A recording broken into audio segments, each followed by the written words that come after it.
I finally got my Iceberg Gym YouTube channel monetized again, remonetized if you will. Today is August 26th, and by August 24th, sometime that morning, my videos were monetized. I became eligible for monetization the night of August 21st when I was able to reach 1,000 subscribers.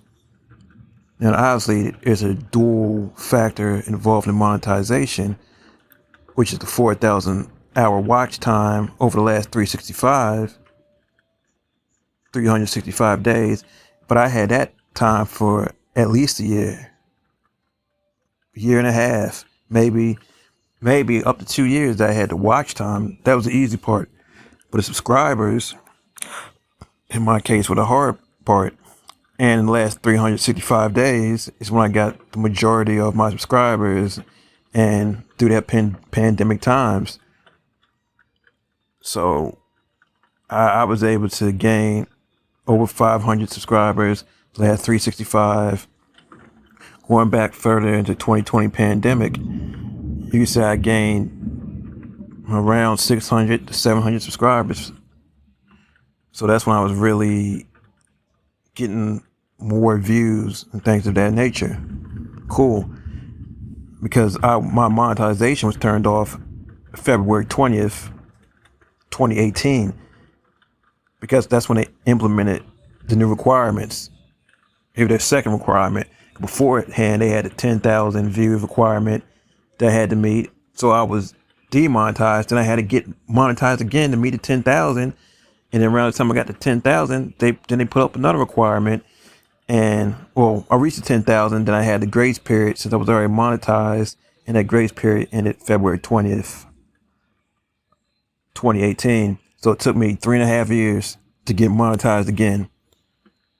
It could have been sooner since I had the watch time, but that dual factor subscribers. So, and I guess my channel has been variety, even though I do lean towards food related things in terms of how to and food reviews. And my most popular videos tend to be how to's, because my top 20 or so videos, as it stands, the how to's make up 13 of them. 13 of the top 20 are how to's. And I think the rest of them in the top 20 are food related. But that's where it stands. I don't have much data in terms of RPM. I just have that the 24th, because the monetization stats are always a day behind. So I don't have yesterday, the 25th. But it looks like it's going to be between that $2 to $5 range. Probably going to be about $4 or $5 range in terms of per 1,000 views. And assuming that's going to be the case, because hey, it's just food how-tos and fast food. It's not like I'm talking about any kind of business, marketing, financial related stuff where I can get a higher CPM, or maybe even tech related stuff has a higher CPM. And I guess based on with my videos, which is usually going to be either 5 or 10 minutes, just based on the kind of content I make, the CPM is only going to be but so high. It's not like I'm making an hour-long video about food, but maybe that's what I'll have to do at a certain point, because the $5 about CPM, which I assume it probably is going to be, doesn't do much at 1,000 views. 10,000 views per video, okay, that's a different ball game. Because even if I'm reviewing food, I can review a couple items at the same place. If I'm getting 10,000, at least 10,000 views per video, okay, that's something. That's something to go off. That's somewhere I can be consistent in what I'm doing, consistent in making reviews, because it becomes worth the effort for the time and the money and whatever expenditures that occur. So as it stands, and just assuming every video it's going to cost me, regardless of what content I make, let's assume $10. And I wasn't monetized before, and I would need $10 per video. What I'm going to have to do is be able to get 800,000 views on top of the 400,000 I already have. And so I would need 1.2 million views just to at least break even in my mind. Now I have quite a few how-to videos, and those type of videos don't have a shelf life, meaning I can get views through search or even be recommended, and it'll still be relevant down the line, even years down the line. Those videos don't have to take off immediately. But I guess the immediate goal beyond breaking even is getting 4 million views, about 10,000 views per video, however that works out, that average.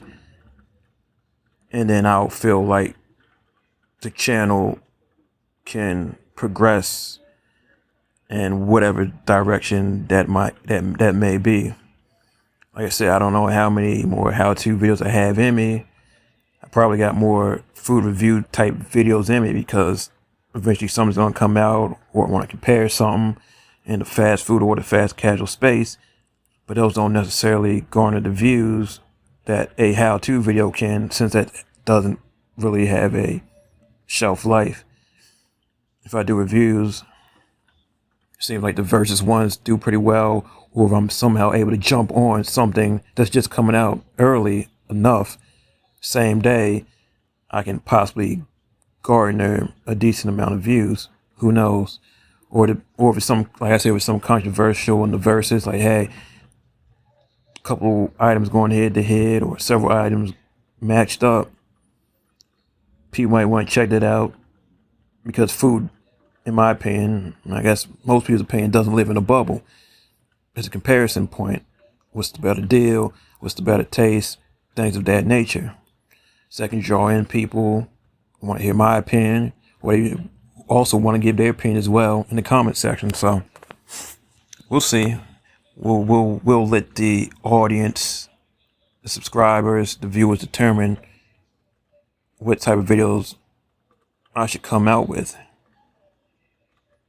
I think that's the best option. That's the way YouTube's set up all around, to see what happens. I have 400 videos out there, so that's a good sample size, and I can collect data for a while and be educated in how I want to go about the channel.